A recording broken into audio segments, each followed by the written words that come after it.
questions do you need answered in the days ahead?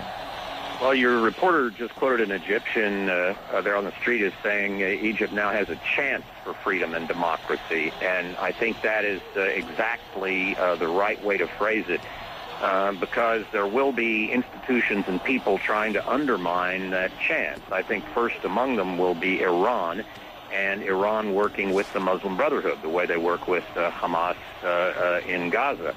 And the Egyptian military, because of its traditions and its being a drafty army and so forth, has good relations, as you've seen, with the Egyptian people, and I think they will not be the problem. The problem will be exactly, Anderson, what you drew the allusion to, the possibility that something may happen along the lines of what happened in Iran in 78, 79. And if that does happen, it will be Ahmadinejad and his regime operating through Hamas and the Muslim Brotherhood and similar organizations to try to undermine this great and remarkable and wonderful opportunity for Egypt.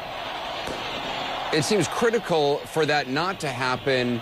I mean, the critical steps for that not to happen are to try to build up democratic institutions in Egypt, with which Mubarak, frankly, systematically dismantled, eliminated over the course of 30 years. So the idea, I suppose it would concern you if there were calls for immediate elections, because there really aren't many organized opposition forces that have any legitimacy other than the Muslim Brotherhood. Right, and that's what happened in Gaza. Hamas called for immediate elections, and we got one vote, one man, one vote once, and it's now a theocratic dictatorship.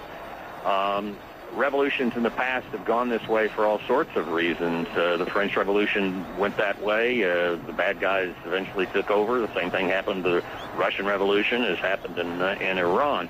The phrase, the revolution devours its children, is an old one, and so we all have to do everything we possibly can to work with the forces of stability and change in a democratic and law-abiding direction in Egypt, to help them economically, to help them politically, and see to it that this does not become an Islamist operation the way Iran has and Gaza has, and I'm afraid Lebanon may be on the way to being.